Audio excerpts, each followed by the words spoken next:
close my eyes.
Gunners. North London is home now. Oh, shut up, you cunt! Get harder! Get kicked, harder. Snakes get slithery. Lean in, show y'all the mean and the chivalry. Rap ruler, you can ask Buddha. Right jab like Sam Judah. Oh, is it? Every member on my team is a shooter. Night like a room, no room for intruder. Yeah, yes, guys. Good evening, good evening, good evening. Thank you very much for joining me again this evening. I do appreciate it. Got quite a bit of chat about, but before we chat, make sure you're hitting a like, share, and subscribe. I'd appreciate that, please, guys. We've already got 100 people in the chat already, so yeah, make sure we're getting them 100 likes as quick as we can. It helps me out massively. So yeah, thank you very much. So, guys, this one's going to be about talking about the transfer summer. This coming summer, should I say? We're going to chat about that. James Pearce has had his usual say on everything. So, yeah, we'll talk about that. Lewis Steele has counteracted that argument, and he says something completely different.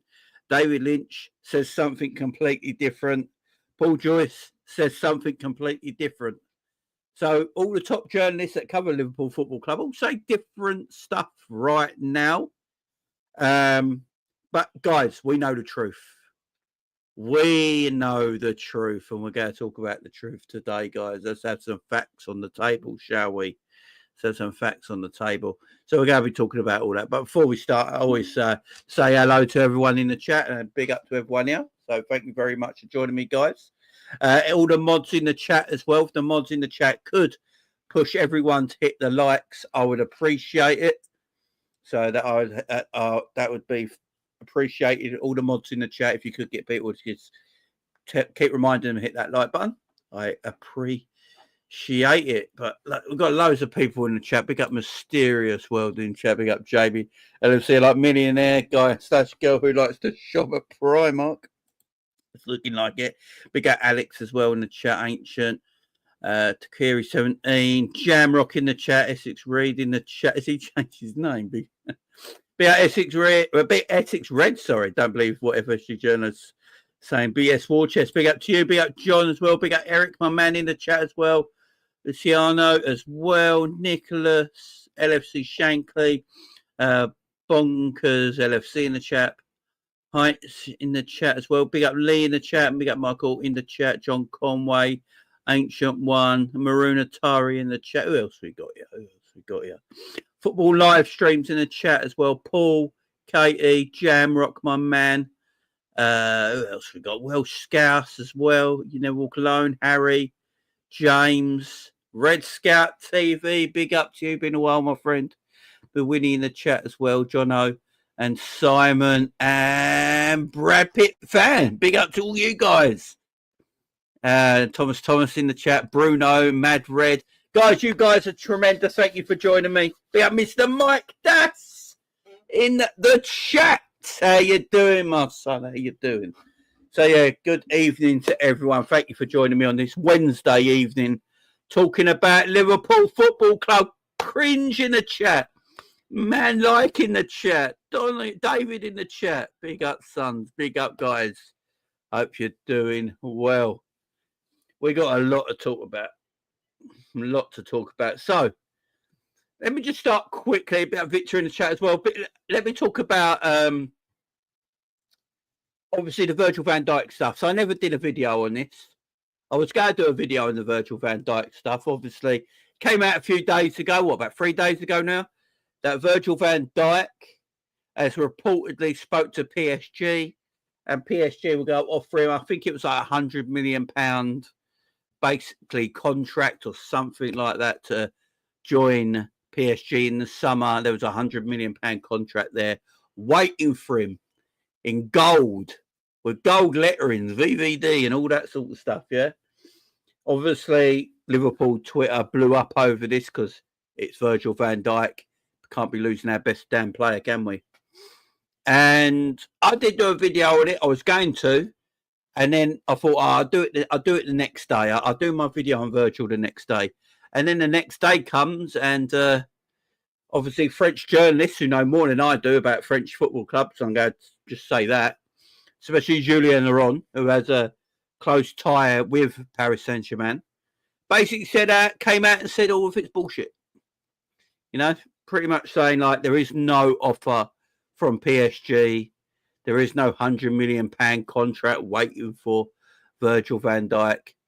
And I think the meeting they had a little meeting, obviously, at Anfield after the game. And that was just talk about previous things when I think Virgil said something about this ain't League One, mate, or something like that. So, yeah, that was just about that.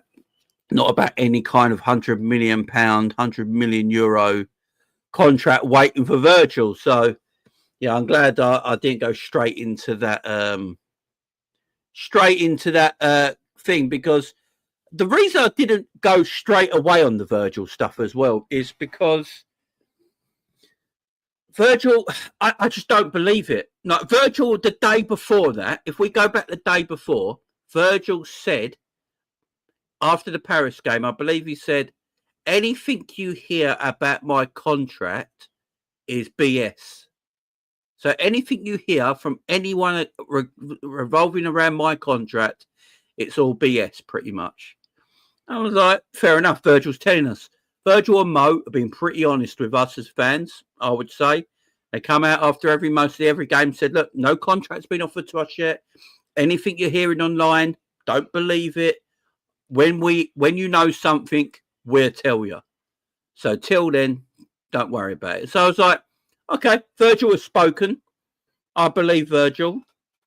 And then 24 hours later, what do we have? Literally 24 hours later, after Virgil comes out in worldwide TV and says, anything you hear about my contract is BS. 24 hours later, apparently PSG offer him £100 million contract.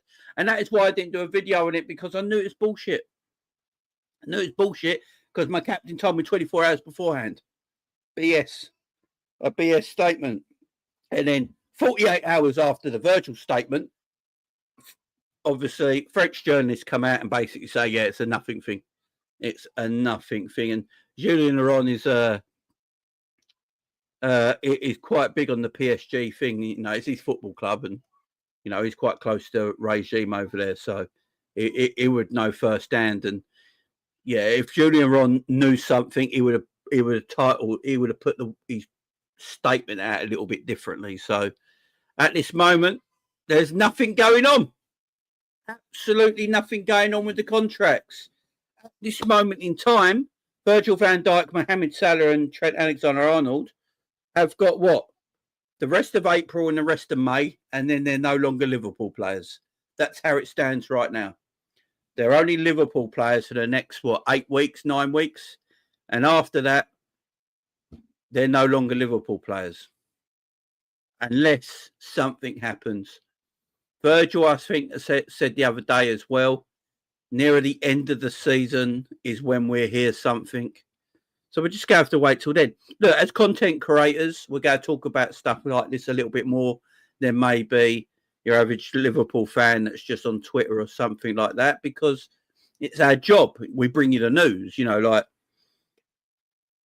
ITV News will bring you the news at 10 every single day about different stuff. It's like content creators. We bring you the news, and we try and work out if it's bullshit or if it's true or if there's something in between the lines. You know, it's our job. That's what we do. So I know content creators get called out a lot for it, that we talk about rumours and details and stuff like that. But it's what we do, guys. It's our job. I cover Liverpool Football Club, yeah? This is what I cover. So I'm going to bring you the news dedicated to Liverpool Football Club. Now, like the Virgil stuff, I didn't go live with that news because I felt that was a bit fishy. That's why I didn't go live with it. But there's some rumours and stuff like that I like chatting about because I think it might be a bit of fun. Might be a bit of fun chatting about it. There might be some positive news there, some positive truths there. But it's what we do, guys. So please don't come calling out content creators all the time, guys, because this is what we do. It's what we get paid for. It's our job. It's our 9 to 5. So yeah, it's what we do, guys. It's what we do. But big up to you guys in the chat. Smash the likes, guys. We've already got 244 people in. We've only going 10 minutes. We've already got almost 250 people in the house. Please make sure you hit them like buttons. You see that thumb button right there? It's free to press. See that thumb? Press it, like it. Let's get the likes up to 100 as quick as we can. I'd really, really appreciate it. Helps the channel grow. We're on 75 likes right now. Come on, guys. Let's get 25 more likes here if we can. Yeah, let's get 25 more likes here if we can. Never mind. Bad news, Pierce. It's bad news, Phillips. Is that what I'm going to be called from now on, James? And I give you the bad news. Bad news, Philip. Now, this is breaking news I did not know about because I haven't looked today. But apparently, Ryan Gravenberch left the Dutch squad injured. Is this true? Guys, if there's any information, an article on this, can someone link it in the chat so I can find it? If you can find a link for it in the chat, Michael and that have got me on DM, so you can DM me the article if you want. Yeah, it's true. Anfield sector, right. Let me quickly have a look into the wonderful world of X, and I will find this out, guys. So this is a little bit of breaking. I haven't known about this myself. Let me have a looky. There we go. Let me have a look here. Anfield sector, you say. Anfield sector. Let me have a look here. All right. Anfield sector. Come on, where are you? There we go. Anfield sector. This is Josh, ain't it, who runs the Anfield sector, so he's quite reliable. Ryan Gravenberch left the Netherlands due to injury. Is that all he's put? Is there any information on this? Doesn't seem to be any more information than that. Damn and blast, man. You guys put Ryan Gravenberch leaves training camp. Ryan Gravenberch has left the Dutch training camp this evening. The midfielder is still suffering from an ankle injury sustained over the weekend. Let me bring K-Mac in. Suffering from an injury sustained over the weekend. I didn't even know Gravenberch was injured over the weekend. This is news to me. I do love this news. I do love this news. Look at a skinny moat. You look like a skinny meatloaf with that hair, man.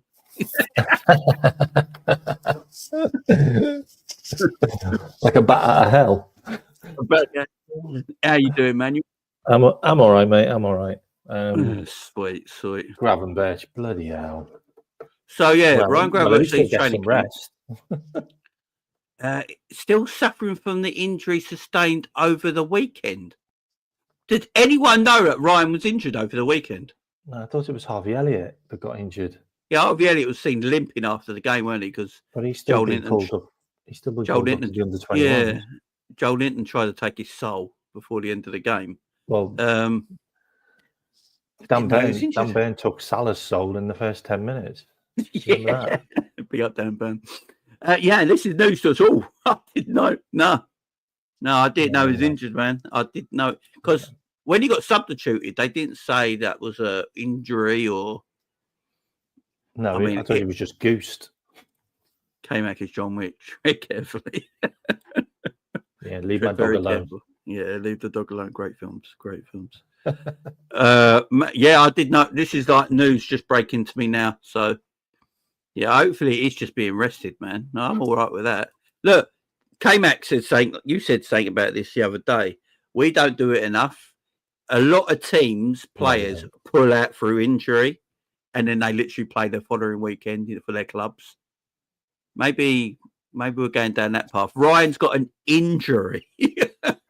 Have you read the comment directly underneath the tweet? By a guy called Cody. Fuck this fucking week. Fuck. Yeah, he's had enough. Poor Cody, man. Cody's had enough. I hear it though. Bit of honesty as well, tagging me in it as well. Big up Mike for DMing me as well. Big up you beautiful people. Sorry, you probably just lost your monetization there. Sorry, mate. It's me. Do I look like I get monetized?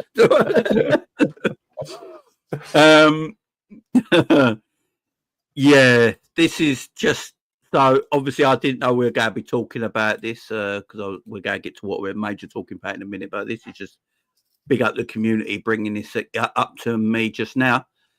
Yeah, Slot told him he was injured. Yeah. Ryan, when you go, you're injured. Yeah, you're injured. Pull a twisted sock. Yeah. What do you feel about this Gravenberch news? Injured? I mean, they're saying he's got an injury from the weekend. I don't know about. Did you hear anything, man? No, I didn't hear anything. I mean, the way Newcastle were throwing themselves around, I'm surprised we didn't pick up more injuries. Like Joelinton was clotheslining people at one stage. Yeah, Joelinton's a beast, man. He's just going around kicking all our players up in the air. Like Salah got. If you didn't remember, like the reason why Salah was probably a bit quiet in that game is that he got booted on his foot, on his ankle. Yeah, he got smashed on his foot. Yeah, and he was feeling it the whole game. Like, and the wild one about Salah as well. I really didn't put this one into context. Is Salah has a bit of a dip towards the end of the season, like every season. It's Ramadan. Like he doesn't eat.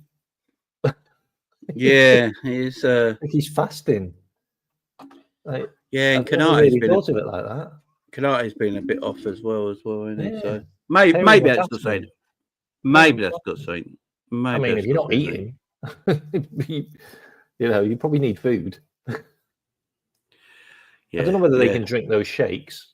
Or anything like no, they can't. They can't. If like people in the chat will tell me, but I believe you can't eat or drink between the hours of sunrise and sundown.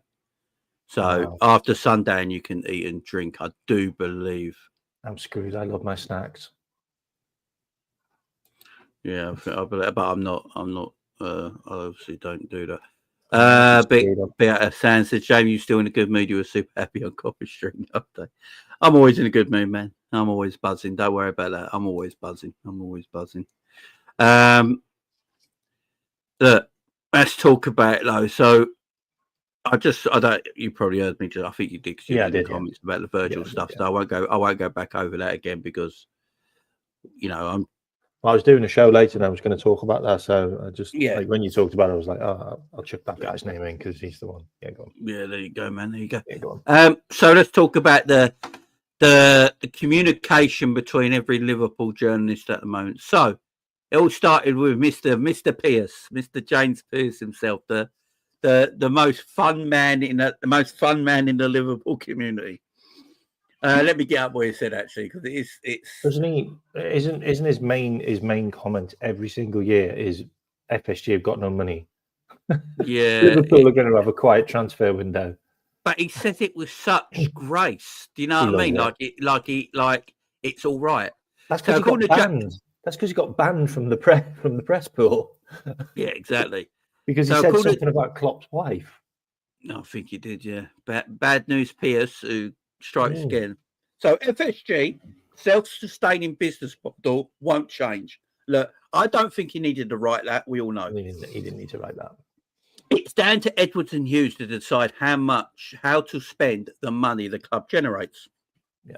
Liverpool's approach is likely to lead them to players on the way up rather than buying the finished article. That's what he says in his first post. Let me see if there's another one here. FSG self-sustaining business model won't change. It's down to Edwards and Hughes to spend the money club generates. Liverpool's data-led approach is more likely to lead them to players on the way up with a point to prove rather than buying a finished article with eye-watering price tags, which is the other beautiful one he puts there. So what look, that means Isaac's not coming. No, Isaac's not coming, guys. Yeah, the Isaac dream and the Alvarez dreams are dead, right? Yeah, there you go. The Alvarez, right? Yeah. Is it something though? Let's be fair here. Is it something we never we foresaw this? Surely we know what their approach is. As long as FSG are owners, their model, it's not going to change because of Liverpool Football Club. If they've not changed it for the Red Sox or any other sports business that you have, why are they going to just change it overnight for Liverpool Football Club, K-Mac? It's just not going to happen. They've got their way of running a business, don't they? I mean, all you need to look at is the manager that we got. That's all you need to look at. Because if we'd have gone for a really big name, he would have wanted to sign loads of players. Like we clearly interviewed the guy, and the guy went, yeah, you know what? I'll work with what I've got. I'm probably not going to make any signings in the first year because I'll be evaluating the squad. And FSG are like that, cha-ching. Mm-hmm. And then he said after the first year, I'll then probably want a few signings, and these are probably the players that I'm going to get rid of and sign. Because when Slot came in, like he said, he'd already looked at the team, like he'd been watching them. You really think he didn't sit there and go, God, Nunes and Diaz aren't good enough. Like Robbo's not going to be good enough in a year's time. Like, you know, Gomez is probably injury prone. Like he's probably looked at that and gone, yeah, Keller will probably want a bigger club, or he'll probably want to leave. He's probably looked at all of that, and now he's in the situation where he's now going to get some guys. The interesting one is he clearly didn't rate the midfield because he knew he wanted a guy in there, and he's the guy that we went for, Zubimendi. So that midfield, he obviously had issues with it, and it looks like he was absolutely proven right because look at the situation we've had in the last couple of games against the really big teams that have really gone at us, like midfield wise, PSG and Newcastle, and we haven't stepped up to the plate because of the midfield. So Slot was right. Zubimendi might have made a big difference. Yeah, so definitely. I trust him. I trust him to pick the right players and to pick the right guys to get rid of. I do. Oh no, I'm with you. I'm not going to disagree with that bit. Also, they're saying here as the rumour mill starts to crank up again, there needs to be a dose of reality. Liverpool recently posted a £57 million pre-tax loss for last we know season. Why? Because we had to pay Klopp off. And had the second largest wage bill in the Premier League at 386 million, which that wage bill is insane, by the way. Like, that's an obscene wage bill. I think that wage bill includes the owner's pay as well. You know, I think the wage bill's got something to do with a lot of the staff.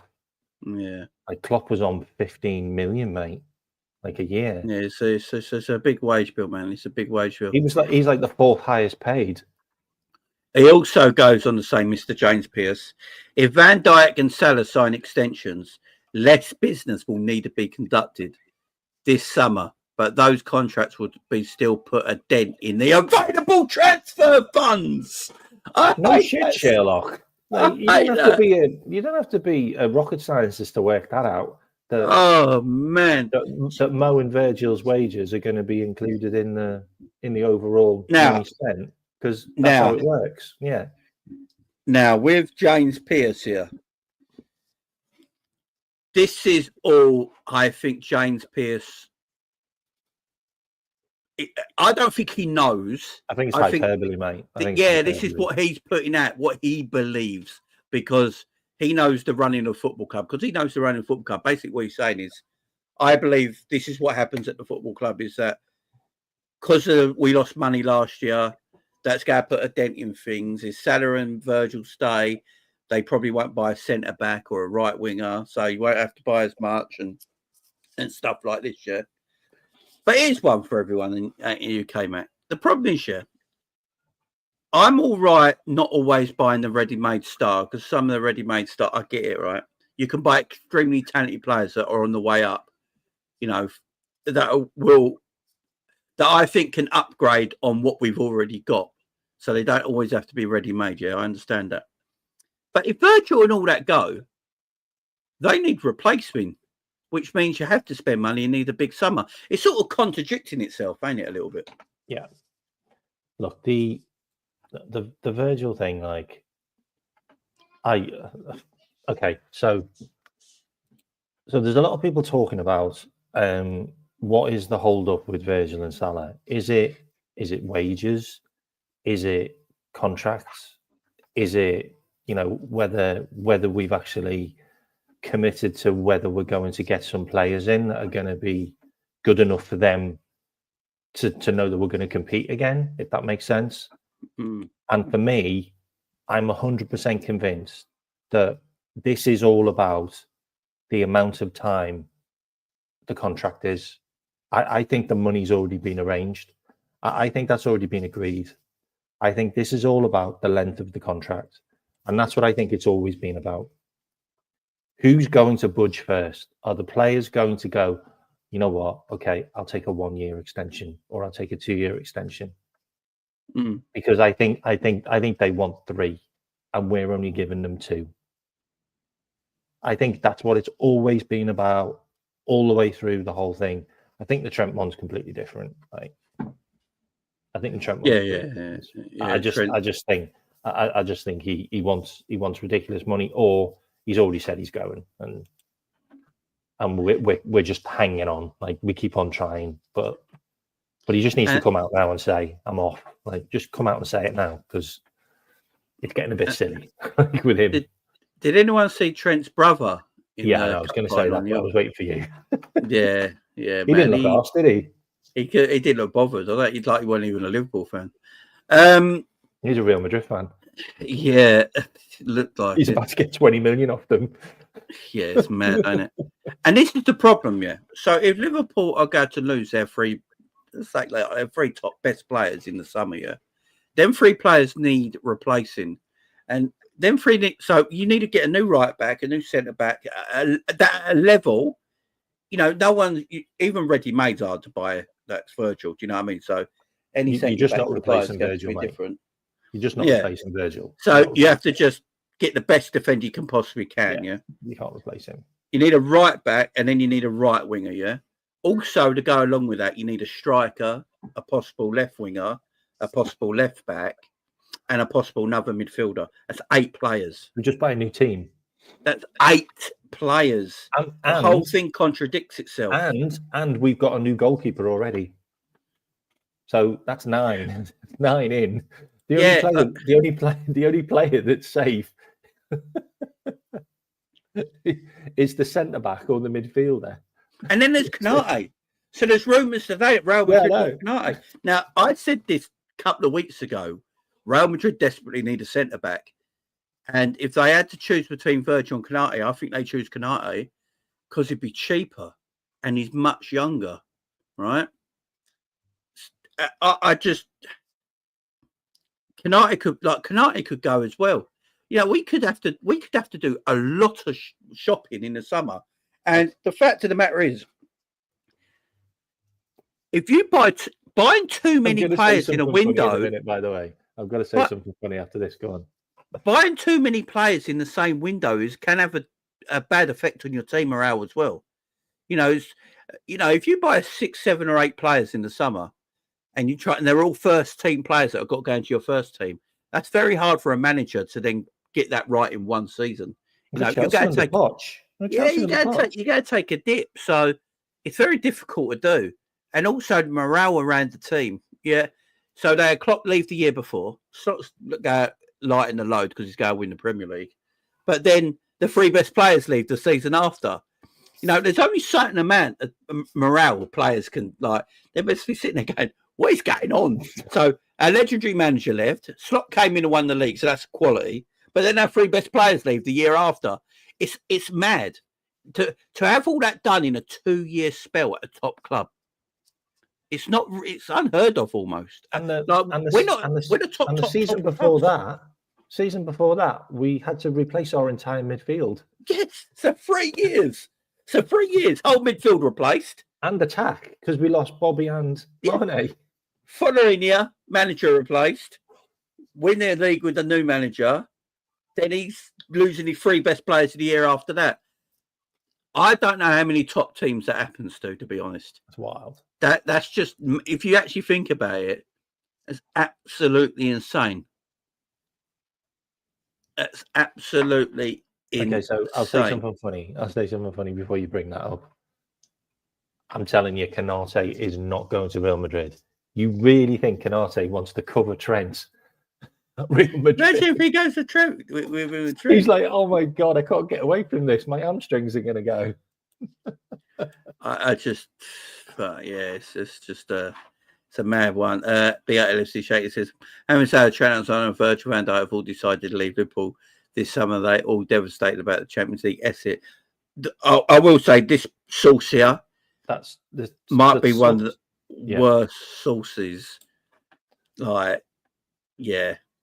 And the fact of the matter is, terrible source. Virgil himself said the other day, anything you hear till I tell you is just BS. Because no one knows. And then the rumours came out about PSG. Yeah, like 24 hours later. And then 24 hours after that, Julia Ron into this bullshit. Jamie Gravy's really injured. Yeah, apparently he picked up the injury. Fabrizio's talking about it, apparently. He picked up the injury on the weekend. If we got to play Endo against Everton, I'm fine. He'd probably have a better game. The fact that Grav plays every week and he's gone all the way and he's got his injury almost into April, it's not the end of the world, is it? It's not the end of the world.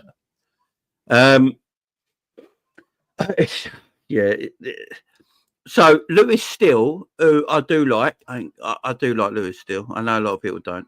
So Lewis Steele says the word that I've had the last week or so, that it will be 4 to 5 signings this summer. I think it'll really be a big summer for Liverpool, but also includes 4 to 5 exits as well. And what I like about Lewis Steele here? Big up Rav in the chat. Big up Reese Bias Radio. Been a while, my friend. How you doing? Cameron, Ali, are you doing good? What I like about Lewis Steele, his comment here, at least he says it's going to be 4 out, 4 in, right? He's not like BSing anyone here. I think personally, I can see that as well. Yeah, I think it's 1 in, 1 out. And yeah, so you make the money, Yeah, 5 kind of makes sense. Well, look, if you just want to put the 5 down as Nunes, Diaz, Jota, I can't see Jota staying. I really can't. And then you've got the likes of Trent, and then Robbo. Well, not Robbo, but Tsimikas. Tsimikas, yeah. That's 5. Yeah, it's 5. And they all need replacing, and the problem is they have to be positionally replaced. I know maybe Jota doesn't go, for example, then it'll be a midfielder. So it'll be Endo. Yeah. So it'll be Endo. Oh, yeah. Midfielder coming in. Kelleher's obviously got to go as well. Yeah, Kelleher's got to go. I think we've known that for a while, though, probably. No, but I think Lewis Steele's probably saying 5 will go to replace the 5, but Keller's... Yeah, so 5 out, 5 in. That's what he's saying. Keller's not the first team. So that's what he's basically saying, yeah, the first team players. So it's Liverpool's biggest ever summer. Like I said the other day, it's FSG's biggest ever summer. I think it's actually the football club's biggest ever summer. I think it could be. This is big because Liverpool are going to be, hopefully, fingers crossed, defending Premier League champions next season. You can't go from winning the Premier League to then going down like that quickly. You can't. We're too big of a football club. I understood it when Leicester won the Premier League and they dropped after because it's sort of a natural thing for Leicester because they weren't built to win the Premier League. It just happened. Liverpool are Liverpool Football Club. Top 5, best team, biggest supported teams in world football. Liverpool are in that top 5 comfortably. We're huge. So you can't go from being Premier League defending champion to then the following season just completely dropping because a few players leave. This is so important this summer. They got to get this summer bang on. Now, really has to. Let's put a thing on right now because we don't know about the contract thing's mental, but let's say 2 of them stay. Let's say Salah and Virgil stay, and Trent leaves. And we'll go through this scenario first, then we'll go through the other scenario. Yeah. So the striker we desperately need. I think we can all admit we desperately need a striker. No two ways about it. Have you seen some of the numbers? Like Jota hasn't scored. Yeah, I've got it here. Jota hasn't scored in like 14 games. Darwin Nunes, 3 goals Jota, in 41 and Diaz, appearances. 3 goals in 41 appearances. Now, that is just horrendous. Arsenal say they've got no strikers because of injury. I will say we got no strikers either, and they're not injured. Do you know what I mean? Because our 3 main strikers, apart from Mo Salah, have 3 goals in 41 games. And we've got 17 goals from midfield, by the way, this season. If we haven't got those 17 goals from midfield, I don't know where we'd be either. Seriously, they might as well be. They might as well be injured. Do you know what I mean? They might as well be goalkeepers. It's just 3 goals in 41 appearances. Them guys have played 41 appearances and only scored 3 goals between them. Do you know how mad that is? It's crazy. Let me give you this stat. I was going to do it. It is a stat. Okay, this is how bad those 3 are. Yeah, this is how bad those 3 are. This is Harvey Elliott's numbers, just in case people didn't know. Harvey Elliott, in the last 43 appearances for Liverpool, has only started 16. He's got 7 goals and 12 assists. No, Elliott's a little baller. He's better than those 3. Elliott's a little baller, man. He always has been. We know this. Harvey, I think in his last 2 substitute appearances, I think he scored and assisted, hasn't he? Yeah. I mean, it's what he does. Obviously not. Obviously, oh yeah, he did. He got an assist in the final. Yeah, so he's a good player. What's Chiesa's numbers this season? I think he's got like 2 goals in like 90 minutes or something. It's something weird. Like, Chiesa's barely played yet. Here you go. Chiesa's got 2 goals in 4 games. Yeah, Chiesa barely plays in his goal, and he has the same. So there you go. Chiesa's got 2 goals in 4 games. Everyone remember that in their head, yeah? Chiesa's got 2 goals in 4 games. Diaz, Nunes, and Jota got 3 goals in 41. But Chiesa don't play. How does this make sense, man? Like, what is going on with our attack? It is a Salah carry job. I think Chiesa's played like 300 minutes in total. And the thing is, though, he scored 2 goals, and I think he's hit the woodwork twice as well. And he had a goal, and I think in every game, apart from he scored one. I think he scored one that was offside as well. So he's actually more threatening in the minutes that he's played in front of goal than Diaz, Jota, and Darwin combined in 41 matches. You know what? I'm going to go on FB Ref and see how many shots he's had and how many shots on target. Now I've got to do it. Chiesa's got to start against Everton. I don't care what anyone says, but big up Jack. He says they accidentally put war chest, not chest pocket. Big up Jack, my man. Hope you're doing well, my man. Hope you're doing well. Thanks to the super. I got a look at this now in 2 seconds. What you got? I've got to see this. Fabrizio said Ryan Gravenberch left the Dutch training camp due to an injury stayed over the weekend. He's going back to Liverpool staff set to assess the players' injuries. So, hang on. While you're looking at that, let me just really talk about the Gravenberch thing a minute. If Gravenberch had an injury, and we knew he had an injury, why did we send him off to the Netherlands on international duty? Maybe we sent him off to so he could high five with Frimpong, and now we all know Frimpong's coming. Give like Frimpong a ring, yeah. Now we all know the Frimpong's a Liverpool fan. It's if you hear Frimpong speak Scouse, it's hilarious. He's a Liverpool fan. Did you know that? Well, he's a. You know. I think Clarence is homegrown, don't he, as well, because he came from Cities. Yeah, he's coming to Liverpool as our right back if Trent goes. Right. Yeah, I think he probably will. You know, yeah, guarantee. It fits the quota. You know, not ready made, but he's on the way up. Good price. He fits the quota, mate. He does fit the quota. If we sent Gravenberch, that's just mad. We knew he was injured, but we sent him out on no. I don't get it, man. I don't get it. But yeah, saying that though, it is Koeman. He is a bit of a stick. Yeah, but as a club, we should have gone. No, he's injured. I'm afraid. Yeah, we're too nice. I said this all along, mate. We're far too nice. We need more arseholes, like at Liverpool. Gravenberch might have chose to go and be. Yeah, might have done.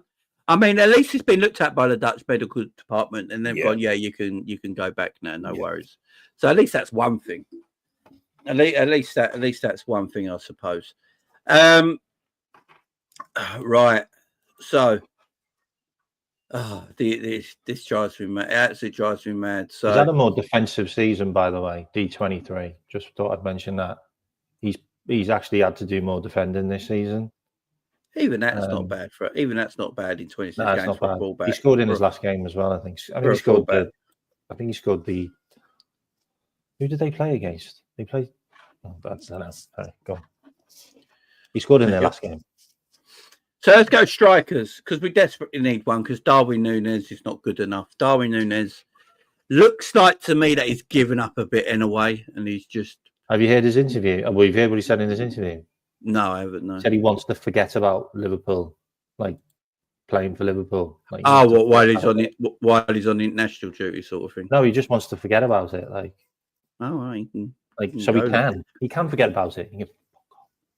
Yeah, I mean, we can all forget about him. That's not a problem, you know. That's not a problem whatsoever. If he wants to go, he can go. I'm all good with it. I'm all good.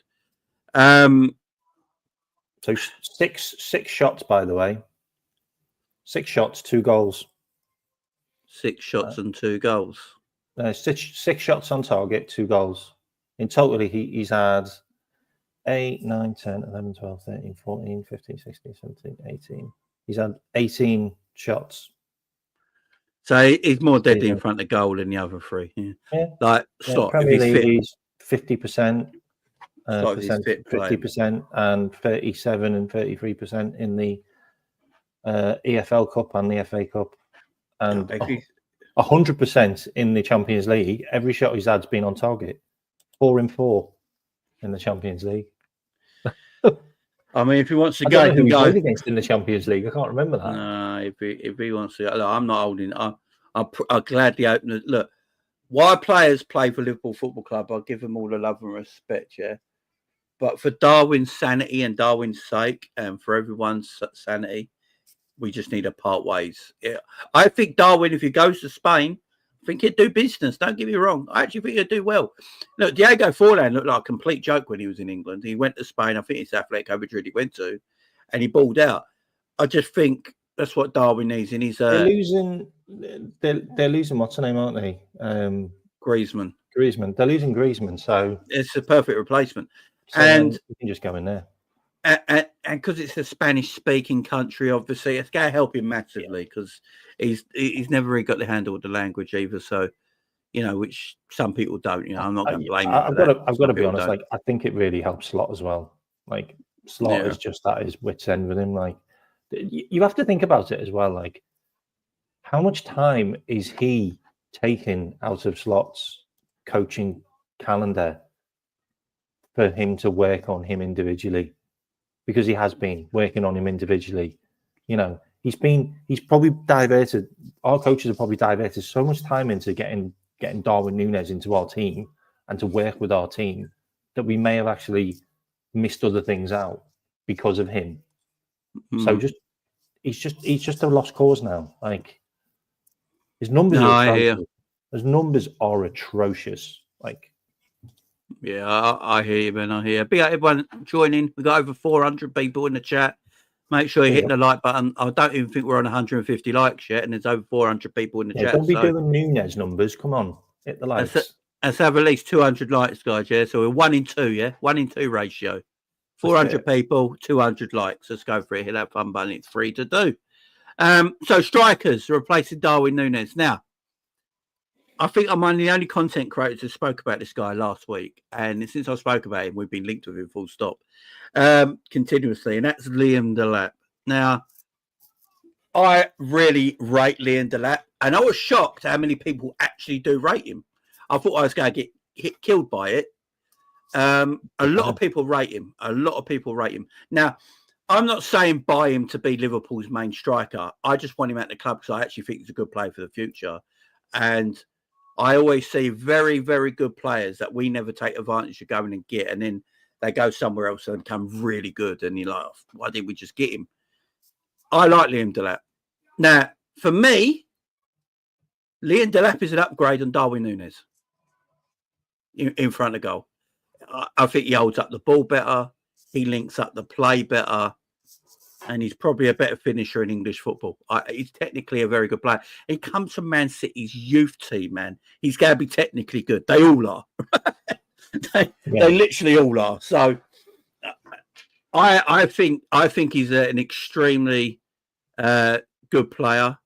Either a Jota or a Darwin replacement. I'm good with him. He's someone financially won't cost a lot. Ipswich might not get relegated yet, but you never know. They might, if they do go down, he's going. I think he'd be easy to take. I think Liverpool like him. Everything I've read about him so far screams to me a Liverpool kind of transfer, especially when you're hearing the talk of the town at the moment of Liverpool not going for the finished article. Then Liam Delap is around that price. Look, anyone's a gamble. We know this. Darwin Núñez was a gamble when he was our record transfer. But it was a huge gamble that didn't work. You got players like that out there, like Benjamin Sesko, like Ekatike, that are all gambles as well. And they could be better than Liam Delap. I don't watch them guys as much as I watch Liam Delap. So I don't think there's a massive difference between all these players. I don't know Ekatike and, Openda and Liam Delap and all these players.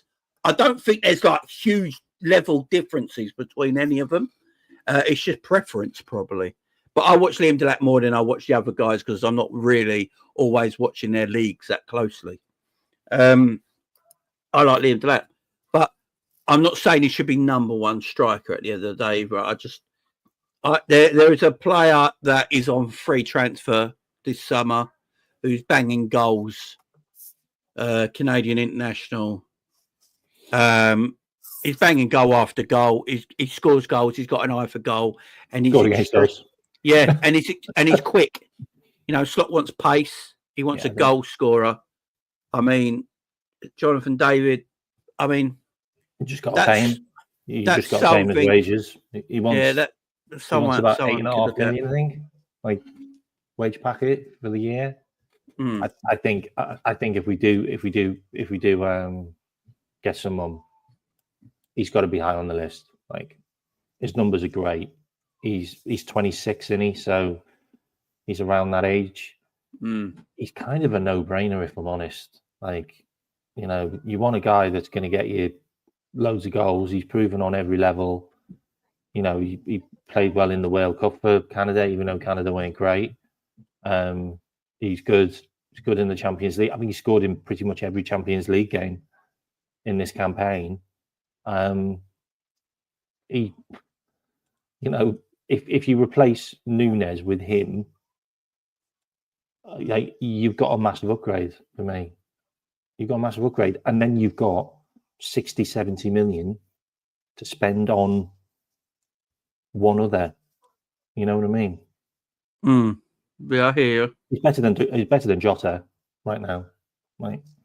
So, like, I don't watch him a lot. Yeah, I'm not going. Only times I've seen Jonathan David play, I've seen him of Canada a few times. I saw him obviously against Liverpool in the Champions League. So I'm not going to sit here and pretend I'm an expert on Jonathan David. I'm just looking at, you know, he looks like he's got an eye for goal. He looks like he's quick. I think he can play. He scores over 15 goals every season. And I think he can play off the wing out through the middle as well. And he's got pace. So I'm not saying he's the ideal signing, by the way, guys. If we're going through the remit of we're not buying ready-made players, we're going to have to look at this market. It's not a market me and K-Mac want to shop at, by the way. No, we want to shop at the Isaac market. I want to go and buy Isaac and Julian Alvarez. They're my two targets. Yeah. If it was up to Jamie Phillips right now, and Jamie Phillips, the sporting director, he'd go and buy Alexander Isaac and Julian Alvarez and spend all the money on them, you know, and then wait till January and buy everyone else. You know, I would just literally go and do that. But unfortunately, I'm not shilling bargain-based players. Like, this guy's free. He's not even a bargain base. And so we're not. So but we're if not. You bought him, if he had a contract and you were buying him, he'd be 50 million. It'd be 50 million. It'd be 50 million. I'm sorry. Yeah. So and that's the price range we're shopping at, ain't it? Yeah. So his numbers are a 50 million pound player. So what we got to do, guys, and everyone in the chat, like 430 people in the chat. Big up to you guys. Hope you're hitting that like button as well. 174 likes. Let's get that 200 if we can.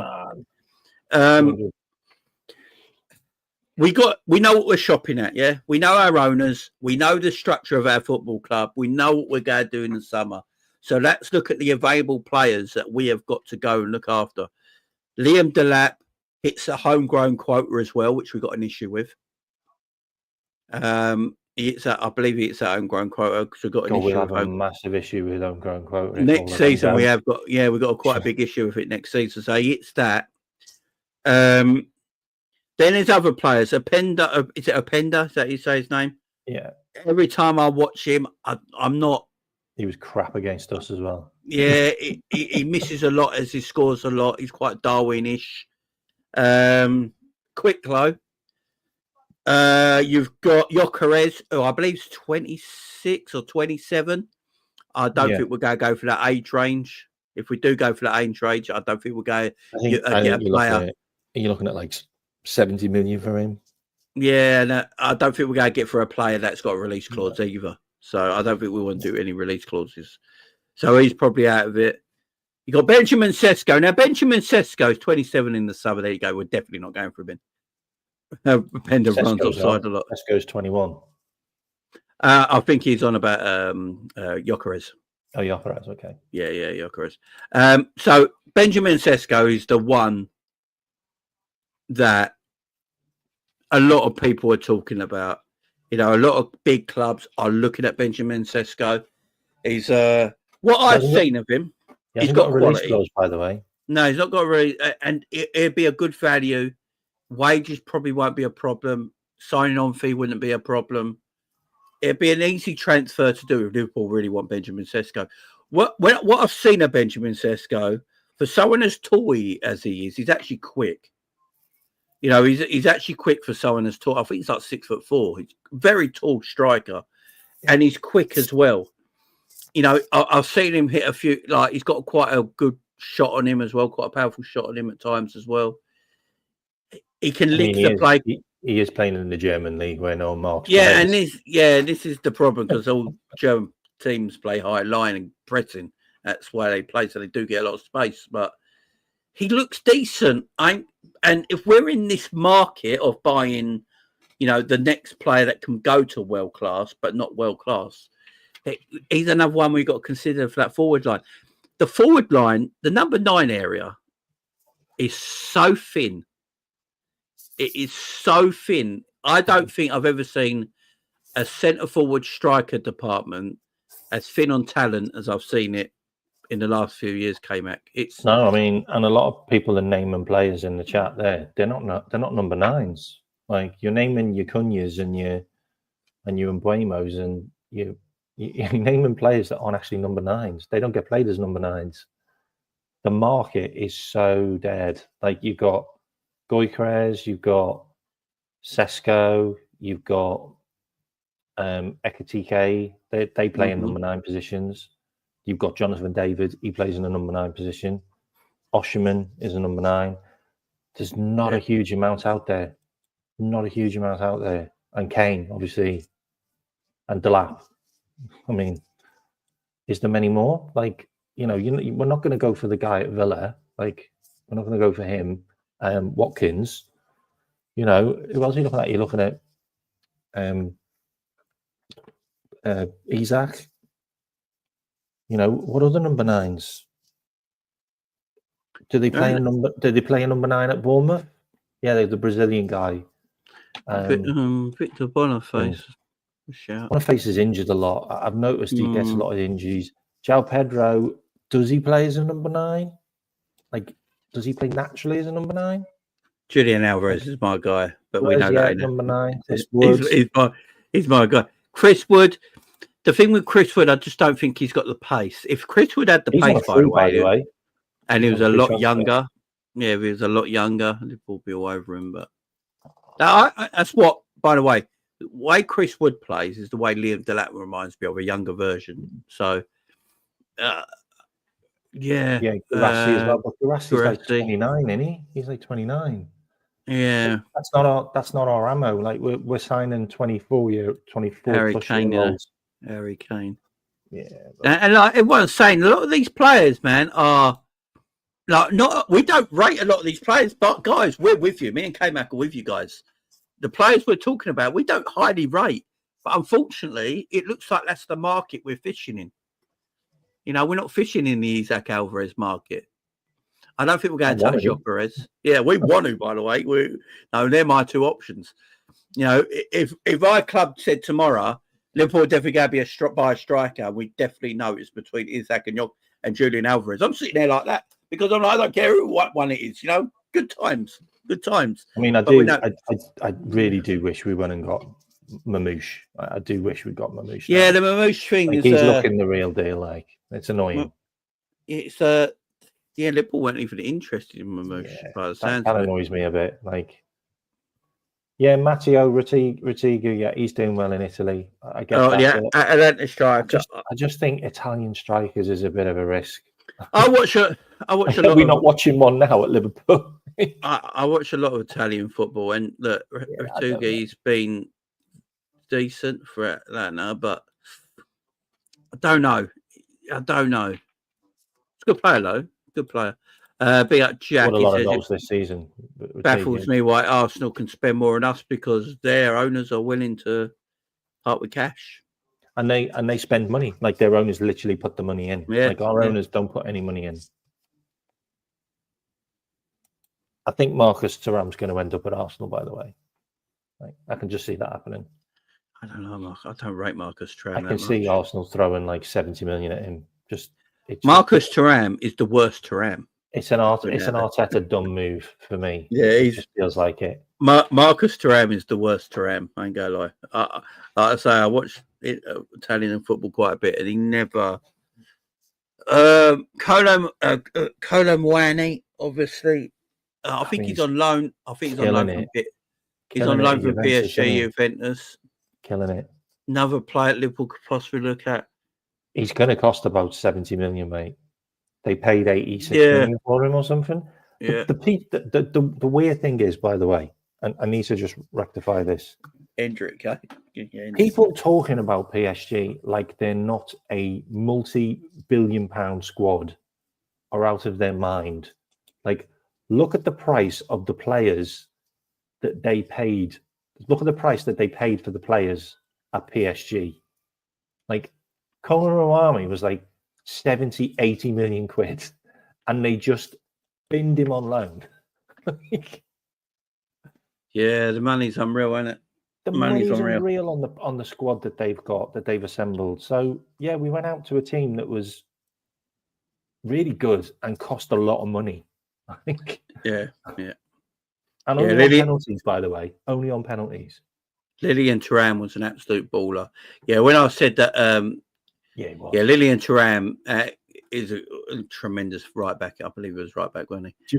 Have you ever seen that video of Alex Song, where they're all stood? It's a Barcelona video. You can find it on YouTube, and they're basically giving Lilian Thuram like a trophy, like to hold the trophy, like because he's been at the club for like 1 billion years. And Alex Song walks out thinking it's for him. Oh yes, I have seen that. Yes. Like, what are you doing, you donut? I hear that. PSG. Yeah, they're putting a good side together now. Good young side.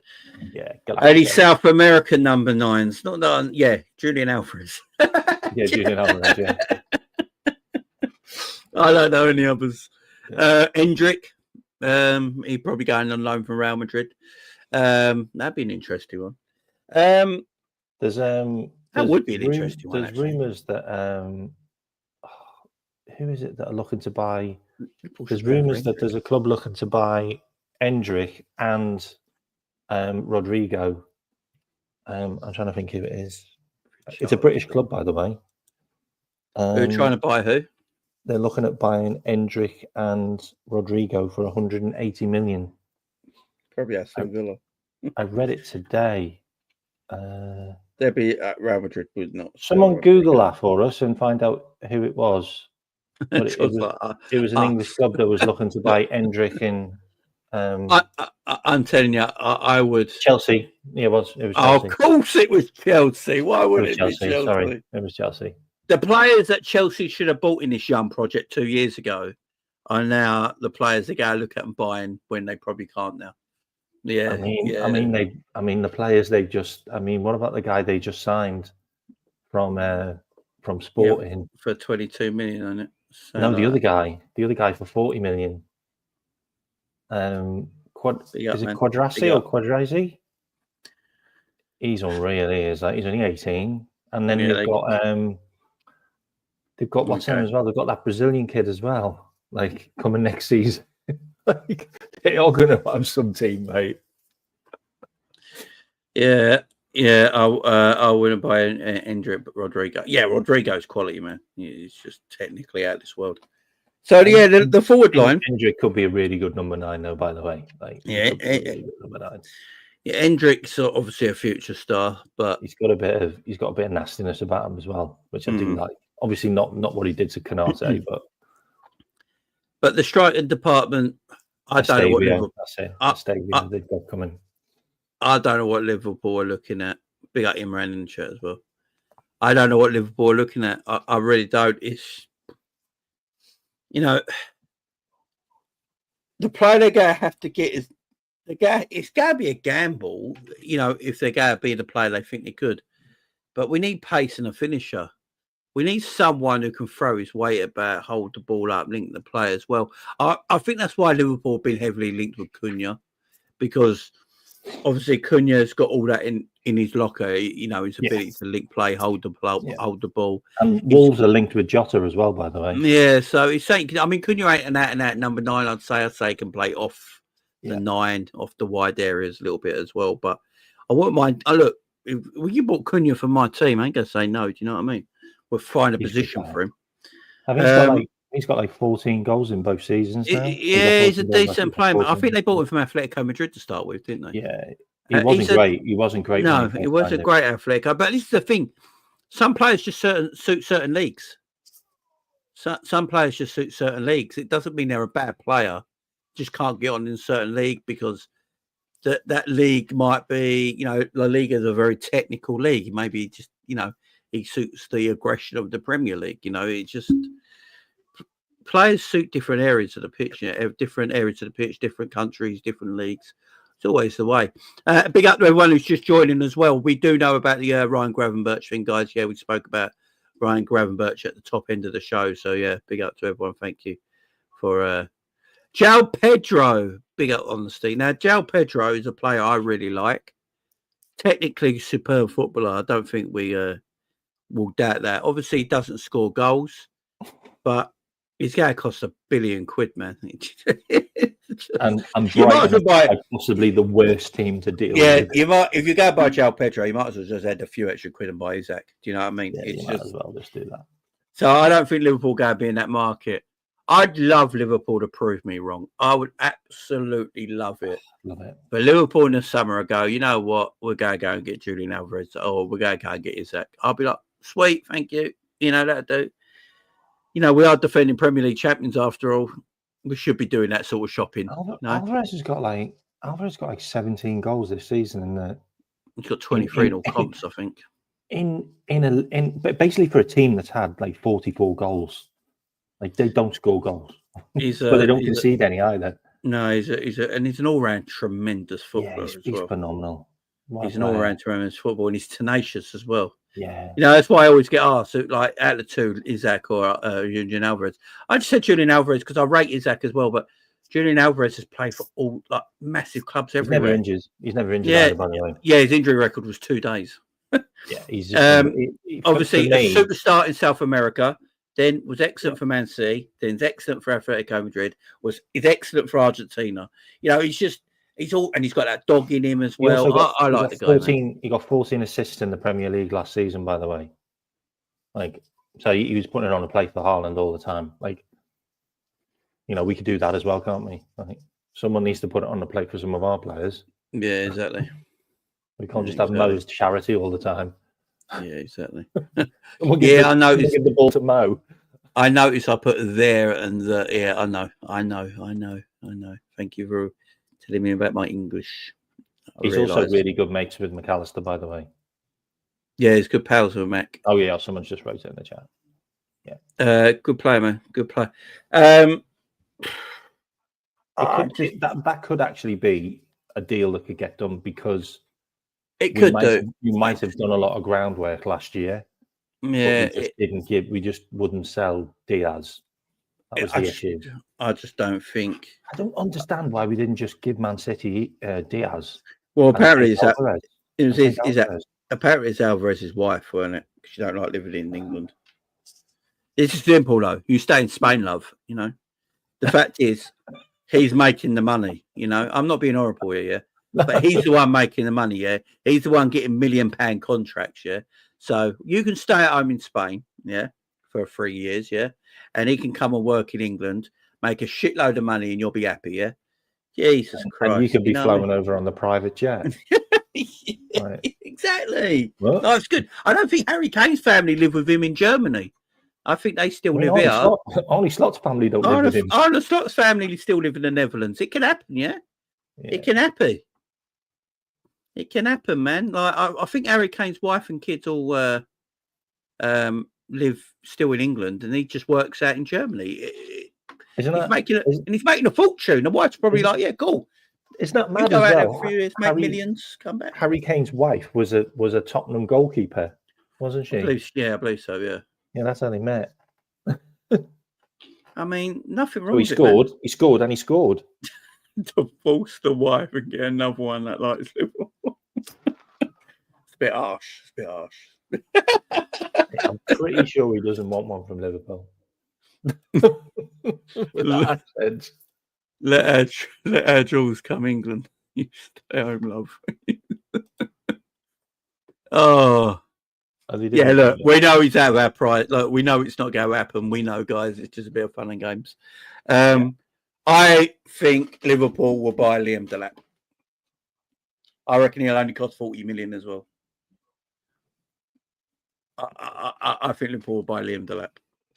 I think Jota will stay. They sell Darwin. They buy Liam Delap. That's what I think. That's what I'm going on at the moment. I'm going to keep with it. I was the first one to say Liam Delap's name for Liverpool as a striker before everyone started posting it everywhere. So, yeah, Man City have a buyback clause. That's all right. That's all right. They can have a bit of cash. Yeah, he can have a bit there.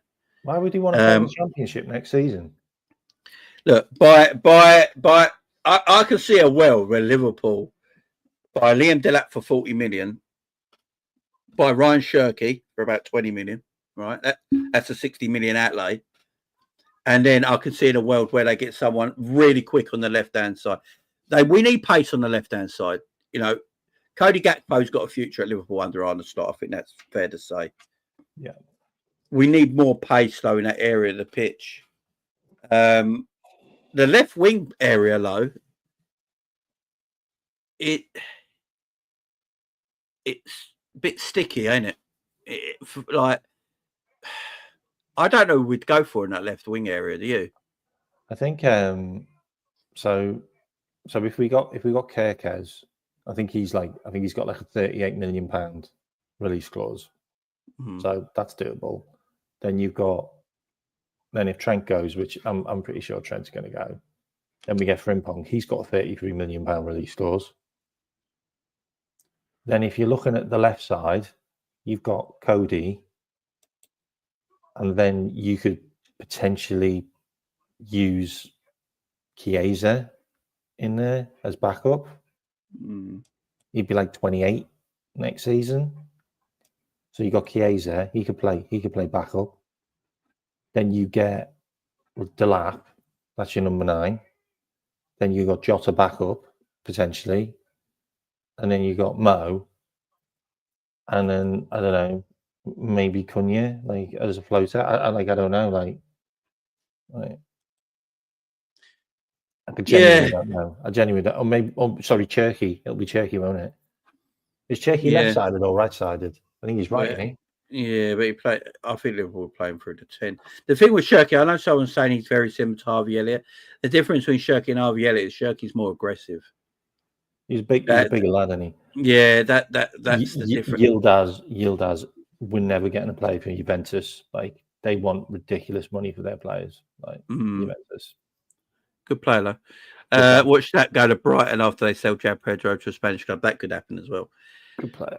Militoma, he's going to cost you 100 million probably. Yeah. Shirky already has a deal with Dortmund in place. Yeah, that's true. That's true. That's true. Very true, JL. Very true. Kevin Loathsome, Shakhtar Donetsk. I don't know much about him. Red Skirt. I think there's a left winger that plays for Feyenoord that Liverpool like, but I can't remember his name. Musa. Yeah, is it Musa? I think Liverpool really like him. Well, I think Slot actually asked for them to sign him. Yeah, him when he'd gone. He's got. Honesty, I would throw all the money at Bradley Barcola. I'd throw all the money at him, mate. How much do you think Barcola's costing, man? It's just, I don't know. I just look, guys. We're with you, by the way. Me and K-Mac ain't trying to dumb this down and buy shit players people are on just purpose. like naming Southampton players and stuff like that. How are we getting really desperate? I don't think we're just. I would love to go and buy Bradley Barcola. See, I would go Bradley Barcola left wing, Alvarez or Isaac through the centre forward area. There you go. But we're not going to shop there. We're not going to shop there, unfortunately. I don't think we're going to shop there. Kirk and Hewson for 90, 100 million, I wouldn't mind. Yeah, the thing is, I don't think if we buy one Bournemouth player, I very much will doubt we'd buy two. Unless we do some kind of, you can have Gomez sort of deal. Or you could have Queven Keller because they're looking at him. Yeah. Bournemouth do. Look, I've said this for a while. Kelleher won't go to a top club because how many number twos go to top clubs and be their number ones? Not many. Because of PR reasons, not because they're not good enough. I can see because I think. I mean, to be fair, they could be in Europe next season. Yeah. So he's going to a European club, which is and good. Kepa, I think Kepa's only on loan, ain't he? I mean, Chelsea are basically missing Kepa now. Yeah, Kepa's Chelsea's best goalkeeper. It's mad, ain't it? And they keep on loaning him out. So I believe he's on loan. Kepa would probably cost a bit more from Chelsea than obviously Kelleher will be in his last year of his contract. So Kepa's on mad wages as well, mate. Yeah, so I can see that happening. I can see Kelleher going to Bournemouth. Now, that could be a thing where, you do a friendly little deal there. Kirkes, the fact that we should have bought him from AZ Alkmaar, 2 years ago, like 12 million, when we had the chance. But, we don't do these things, We wait till they go to clubs and come out of our price range. What do we say? We wait till they've proven themselves and then they cost. And then we go and get them. Jamie Gittins, I don't know about that one, There's a lot of money.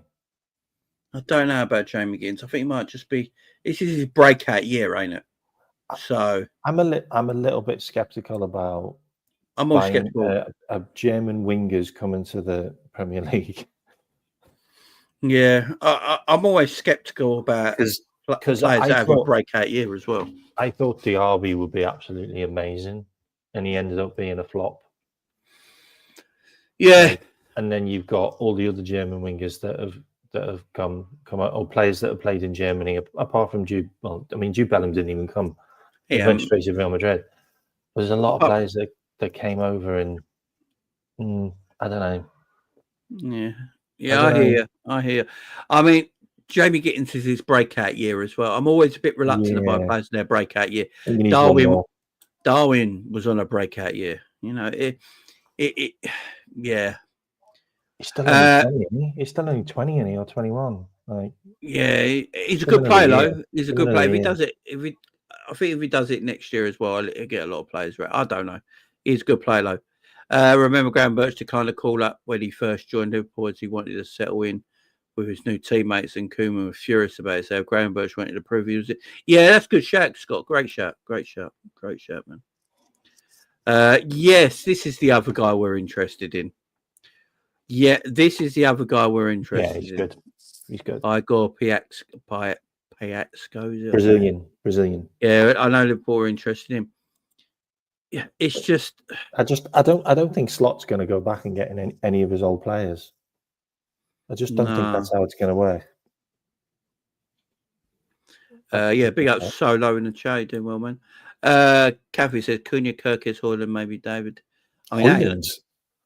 The centre back. Do you mean the midfielder Højlund, or do you mean the striker? No, the centre back at Bournemouth. Oh, you mean Højlund? Okay. Yeah, Højlund. Not the Manchester United flop. And maybe Jonathan David. Yeah, Jonathan David is a name on a lot of people's. Højlund's going to go to Madrid. He's free. Yeah, he could do. Højlund's he's going to be the next big defender, man. He's just got a call up to Spain as well, to the Spanish squad. Yeah, he's going to be he's going to be the next big midfielder, centre back. There's no doubt about his talent, man. It's just there is a lot of quality out there, guys. Yeah, I know you meant the centre back, Kathy. I know. Okay. Cunha, Pedro, Delap, Jamie. You can pick one. Out of all three of them? Cunha.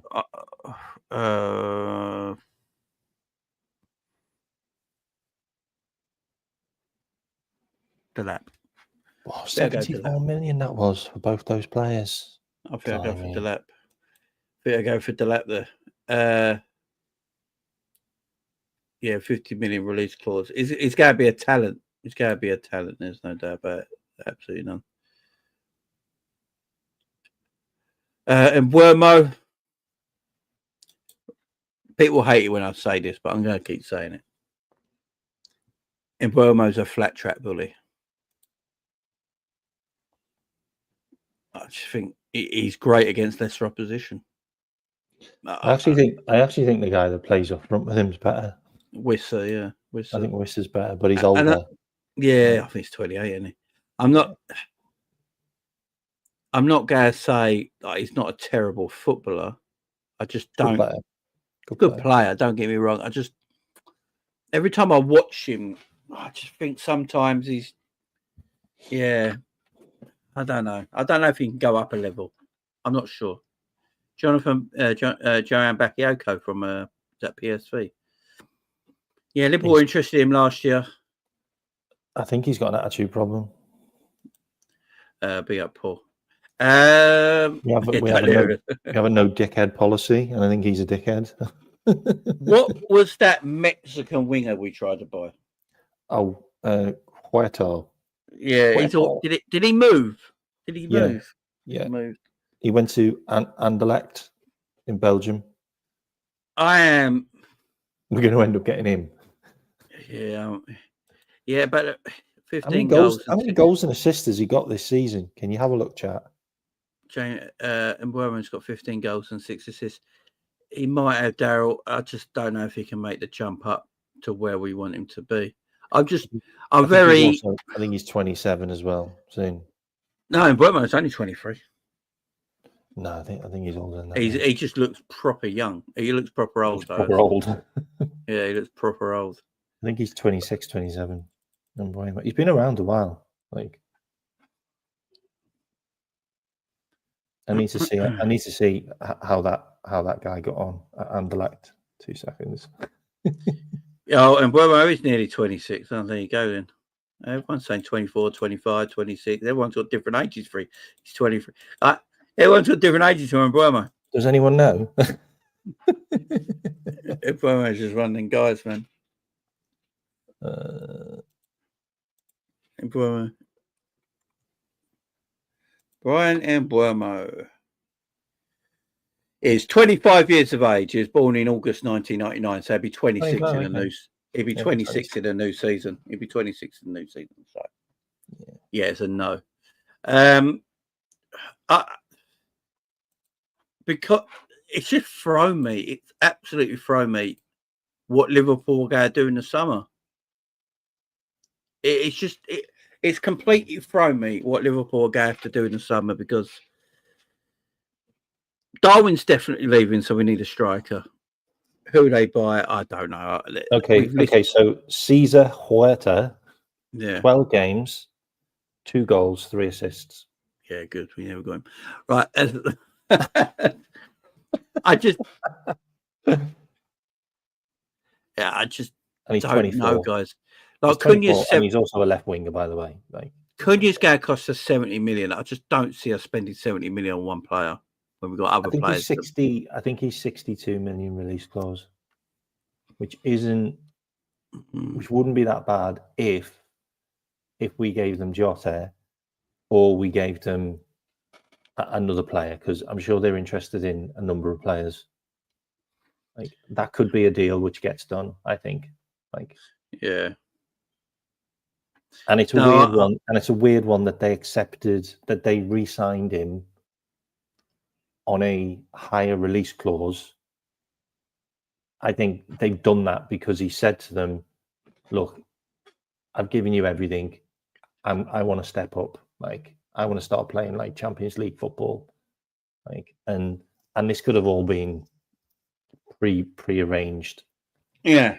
A while ago, and they went, okay, then we'll give you a new contract. And we want to get a release clause money for you. And he's gone, okay, fine. And 60 million is quite reasonable. I think that's a good price for him. Yeah, I like Cunha. Liverpool went and got Cunha. He's a Brazilian international as well. Isn't it weird that Brazil have got 3 Wolves players in their national team? and Wolves are almost in relegation zone. I think that tells you. I think that tells you the problem about the Brazilian national team more than anything. Isn't that mad? Um, if we went and got Gomez as well, then we've got like two of their best players. Like, and if we went and got El Nouri, then we're basically taking three of their best players, like all their best players, basically. Right, let's talk about the midfield situation. So I think we need one extra midfielder at least, right? Yeah, a minimum, yeah. So obviously there's been a lot of talk about midfield. Stiller, I believe, is one I rate. I know he also signed a new contract and with a higher release clause. So it's for this.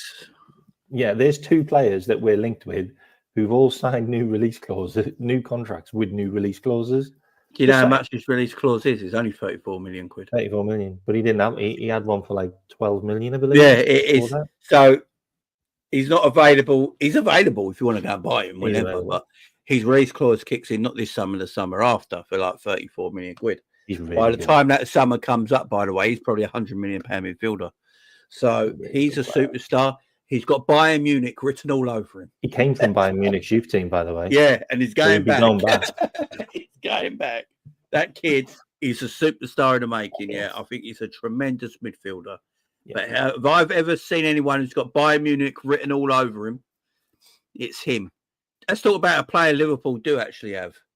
Stefan Bajcetic has been compared to Sergio Busquets. Now, this is not me saying this before anyone comes to me. In Spain. We said if he went to Spain, he'd have a good season. We said that slower. This is compared what on loan. This is what they're saying at Las Palmas, not what I'm saying. So Stefan Bajcetic has been compared to Sergio Busquets on loan at Las Palmas just 2 months after ending a difficult stint at RB Salzburg. Now, his stint at RB Salzburg, I'm not going to blame him for, because I think everyone stunk because of a certain manager at the time. He has quickly become a fan favourite for his pure talent and exceptional attitude. Now, Stefan is quite a Liverpool fan favourite. A lot of people in the community, a lot of Liverpool fans rate this guy highly. He pretty much went on loan, and I understand why he went on loan. The man's played any football in so long. You know, he needed a loan deal to play football. He's been playing a lot of football. He's getting a lot of, plaudits for his ability. And I think none of us have ever said he never had ability. You know, he's got it in abundance. Is there a world where Liverpool came out and go, we bring Stefan back, and Stefan's that extra midfielder? He's the Gravenberch rotational player. No. Unless they sell him. No, I don't think he's going to be. He's going to be a rotational player. Look, I think with Stefan, I think we just need to take a step back a bit, because he's a 20-year-old. Yeah, he's played 7 games for Las Palmas and scored 1 goal. Okay, he had a really good game against Real Madrid, but he played more centre back as well. Yeah, he played a centre back in that game because they got a man sent off. Salzburg, 19 games, no goals, absolutely stinky. And Liverpool, he's played 22 games for us in total, and scored 1 goal. And we all know about that goal. I'm just getting Newcastle on it. West Ham. West Ham on it. Yeah. Look, he's got to do a lot. He's got to have a blinding next 8 games or 7-8 games in that league. Unless Palmer's in the relegation zone. I'm just going to have a look. I have no idea. Single-handedly needs to get them out. Yeah, they are. He needs to single-handedly drag them out of relegation for me to go, yeah, he can be back up to grab next season. They're 19th. They're 2 points off relegation, out of the relegation. Yeah, he scored against Philly. Yeah, you're right, Brendan. So he's played 26 games this season. He played 12 for Salzburg, obviously, before his loan got cancelled and went to La Liga in January, where he couldn't wait to get rid of him, by the way. Played 6 Champions League games. So he's played 26 games, scored a goal. He's played 2 games as a DM, as a centre-back, this season, and he's played 13 games as a DM and 1 game a little bit further forward. Stefan's a weird one. I mean, like there is talent there. He is a talented player. He's more of a defensive-minded player. He might actually be our most defensive-minded player that we have actually in our squad, to be absolutely fair, because he was brought up as a centre-back. I'd rather have McConnell.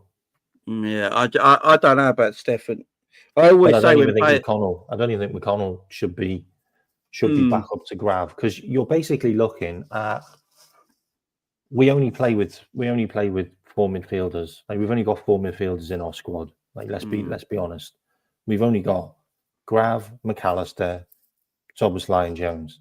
And Jones hasn't been played enough either, by the way, this season. I don't think he has. No. So you're looking at those 3 who are going to play 3,800 minutes in total this season, which is an unbelievable amount of football on 3 players alone. And then you've got Curtis on maybe 2,500, 3,000 minutes. Yeah. You want a guy that's going to do the same, like 2,000, 3,000 minutes. Like, so he's going to play quite a lot of games. I can't trust a guy that hasn't got a lot of experience and be able to turn up in games regularly to play that position. And I can't trust throwing a 20-year-old in there. Or throwing a 21-year-old in there. I think it needs to be someone of more experience, like 23, 24, potentially challenging in other leagues, or, being a regular in their team. Maybe like an Adam Morton, like even Belieber would be that guy, but we're probably not going to get any of those players because they're too expensive. Yeah. Like, if he's not trusting Endo to do that job, who's a seasoned international, who's played tons of football, then he isn't going to throw a Stefan Bajcetic in there or a McConnell in there, because he hasn't. So it's got to be a better player that does that position, like Yazuba Mendes. You know what I mean? No, I know what you're saying. I mean, there's a reason he went out on loan.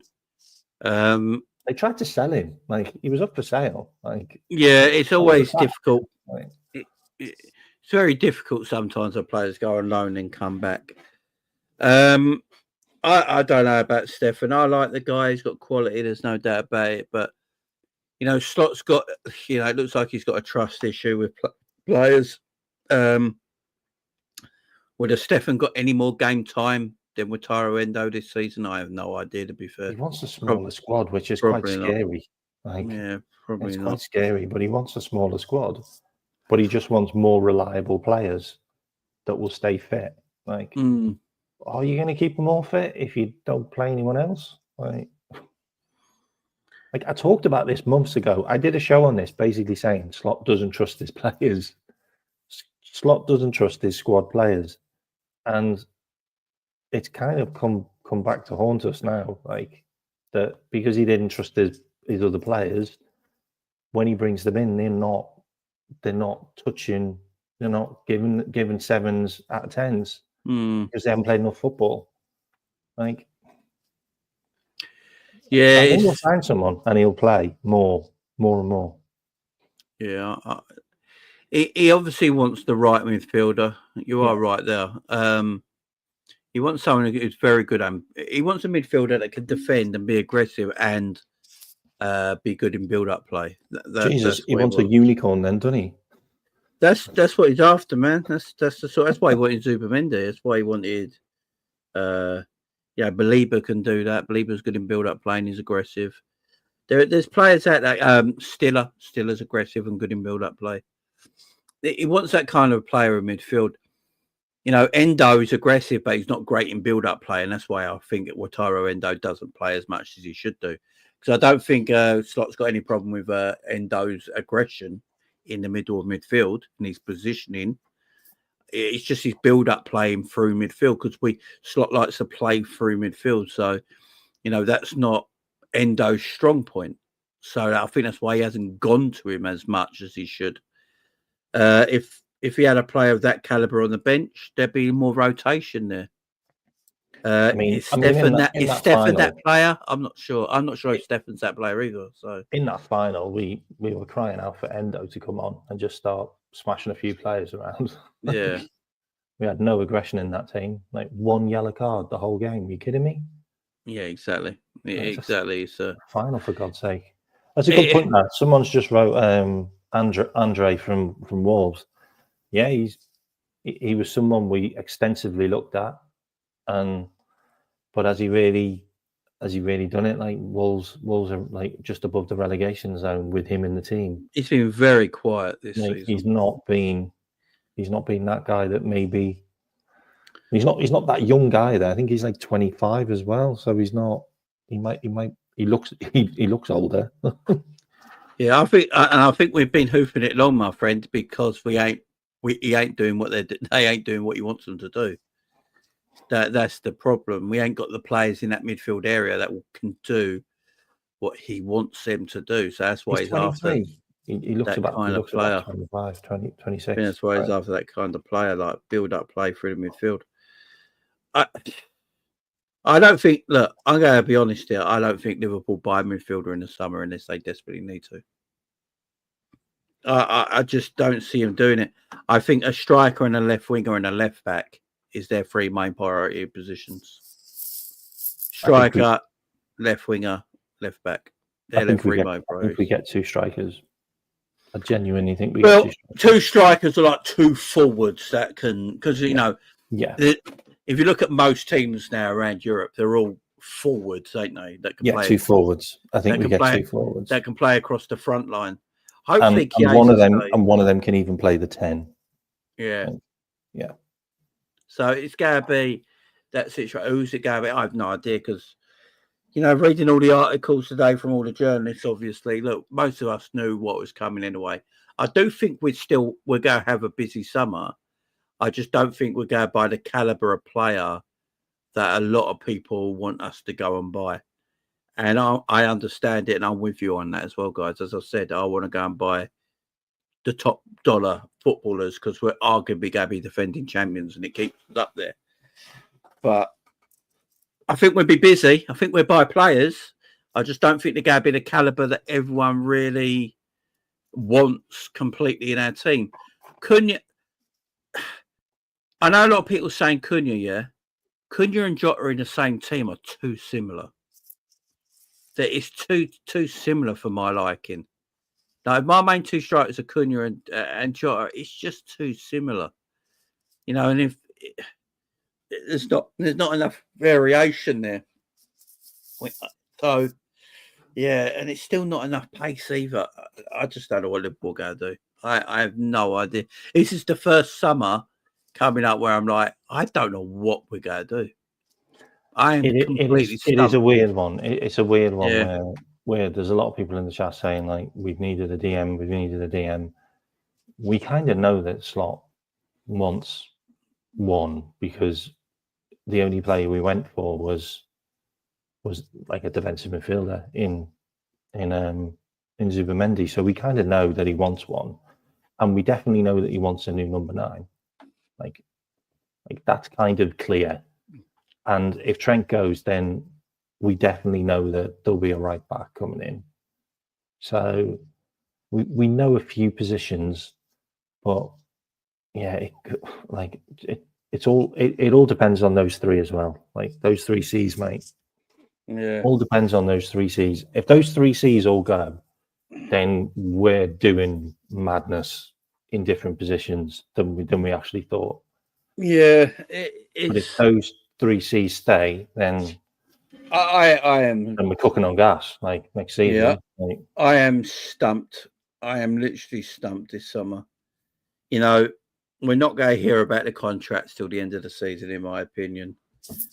And then it makes perfect sense. By the way, there's a guy called Simon Rundish, who's actually he's actually an agent as well, and he did a tweet that basically said, he goes, "I'm an agent and I deal with players' contracts," and he said, if you think that Liverpool FC and Hughes, Edwards, or Julian Ward were going to get Virgil, Trent, and Mo and their agents to the table this year, like before the season ended, you're out of your mind, because they are the ones that have more power than anybody else, and they will want to get the most money they can, and they weren't going to do it at the start of the season when, depending on how the season goes, is depending how desperate Liverpool get, and the sooner the contracts start expiring and then these other clubs are then all waiting, the player power just gets even better. So it was never going to happen. We didn't have a leg to stand on. Like, we were always disadvantaged because they were left by the previous manager and his director of football to run down their contracts to the last 12 months. Yeah. That's just the way it was. Like when they all came in, they were in the last 12 months. Like, it's just never going to happen. I can't stand that guy. It's never going to happen. Well, you're right. All right, let me turn this up, guys. Hang on. Let me know if you can hear this, K-Mac. Isak or Nunes? You hear that? Yeah. Hang on. Let me play this. Big up, Craig. Much love to you, my friend. Unfortunately, this is doing the rounds on Twitter right there and on TikTok. I feel for Craig. By the way, I'm not having to go at Craig here, but it's going to look bad now because the player Isak is and the player Darwin is. But what Craig says here, and you've got to remember, so I'm not dissing Craig out here. When we were linked with Isak and Darwin was the better goal scorer at the two at the time. Now, people have got to remember that. It's just revision because how bad Darwin is. Isak or Nunes? Nunes. I mean, maybe people think I'm deluded there, but I'd have Darwin over Isak every day of the week.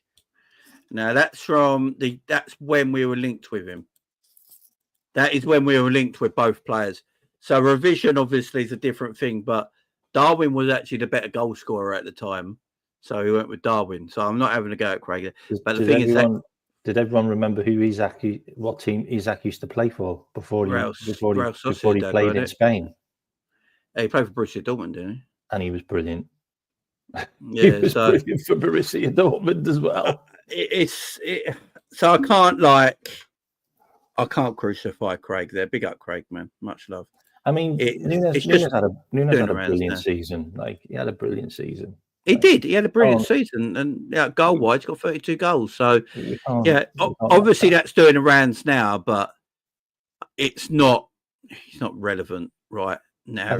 I think if Nunes hadn't scored a couple of goals against us and made us look like Keystone Cops at Anfield and also at their ground, I don't think we'd have signed him. No, I don't think we'd have signed him. Klopp had a thing for if players play well against his team, he'd be like, I need to get this guy. So let me have a look. So for Real Sociedad, he scored in La Liga when he was at Real Sociedad. He scored 33 goals in 105 games with Isak. For Newcastle in the Premier League, he's got 50 goals in 77 games. He weren't a prolific goal scorer before he really joined Newcastle. By the way, when he was at Borussia Dortmund, he only scored one goal. Oh, did he? Yeah. He only scored one goal at Borussia Dortmund. How many games did he play? But he came through Borussia Dortmund's academy. He came from Dortmund's academy and under 19s, and then went to one in the academy. Then this is what I remember. He got one goal in 13 games. Then he went to William 2, is it, in the Netherlands? Scored 14 goals in 18 games. Then went to a Swedish club and scored 13 goals. Then Real Sociedad, where he got 33 goals in 105 La Liga games, and obviously, so his goal scoring record really ballooned at Newcastle. They took a punt as well, then, didn't they? What was his goals to game in the last two seasons at Sociedad? Because Newcastle would have been using that data, and we were using that data as well, by the way. Let me have a look. When did he play for? Was it 22-23? He was 23 when they signed him. They signed him in 22-23, didn't they? 21-22 season. Let's have a look. He scored 6 goals that season. Wow.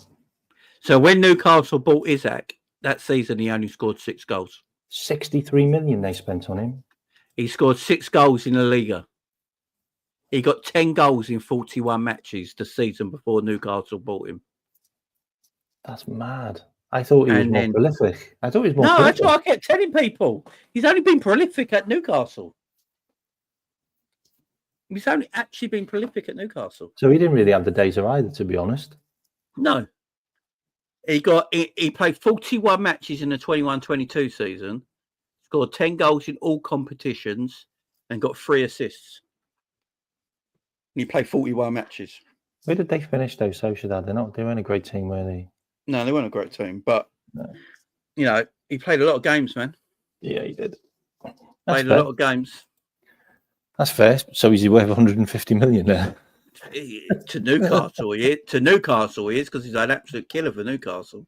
Yeah, the year before that, at Sociedad in the 2021 season, he got 17 goals in all competitions that season. Yeah, he played 44 matches and scored 17 goals. Yeah, all of them came in La Liga. He never scored any other goal. He played 8 games in Europa League and didn't score or assist 1 goal. That's a good goal. That's a good goal record in the league. 17 goals. Yeah, 17 goals good, but 17 in 44 matches, and then the following year he only played 3 games less. Yeah, he's 20. He's 21, isn't he? He's only 21 that season, and scored 10 goals. And then when he came to Newcastle, he started balling out. So he wasn't known to be prolific before Newcastle bought him. So it's good. It's good eye by Newcastle. They saw a talent there and went, you know what? He's not a prolific goal scorer yet, but we think he can be top draw. So Newcastle took a gamble and it paid off. So big up Newcastle, man. That's what I keep saying. When everyone keeps saying about we should have bought Isaac before Newcastle did, he wasn't this prolific goal scorer. He just wasn't. So it wasn't just about that. It was about, does the player stylistically fit Liverpool more than Nunez? And he did get any. Yes. That would have been a yes. Yeah. And if you look at his assists as well, let me have a look at his assists. He's not an assist monster. So, in the whole time he was in Spain, he scored 33 goals. The whole time he was in Spain, and he got 5 assists. In the Premier League for Newcastle, he's already scored 50 goals and he's got 8 assists. That's what I'm saying. His link-up play and, passing the ball off and his assisting isn't as up there as people think it is. He's a tremendous finisher. There's no doubt about that. He's a world-class finisher. But before Newcastle bought him, if I go to the year we bought Nunez at the same time, so because that was the 2 I remember it, like Nunez or Isaac. That's what everyone kept talking about. If you go to, when did we buy him? It was so the 21-22 season, was it? Was his last year at Sporting at Benfica. He's been with us 3 years.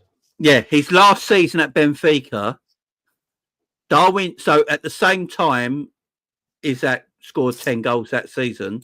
Darwin Nunez scored 34 goals that season. Darwin Nunez scored 26 in the league. Darwin Nunez played 28 games in the league and scored 26. And he scored 6 goals in the Champions League that year. And then we bought him. He scored 2 against us. Yeah. And then we bought him. And then when we bought him, his goals dried up. He got 15 goals the first season we bought him. The second season, he got 18 goals in all competitions. And then this season, he's got 7 goals in all competitions. So Darwin's numbers, so Isaac's numbers have got better since he's been in the Premier League, and Darwin's numbers have got worse. So it's not all about how good the finisher is when they're young at the clubs they were at. It's seeing the talent. It's seeing the talent and what they can turn into. The thing I will mention about Isak as well is Isak never gets as many chances as Nunes.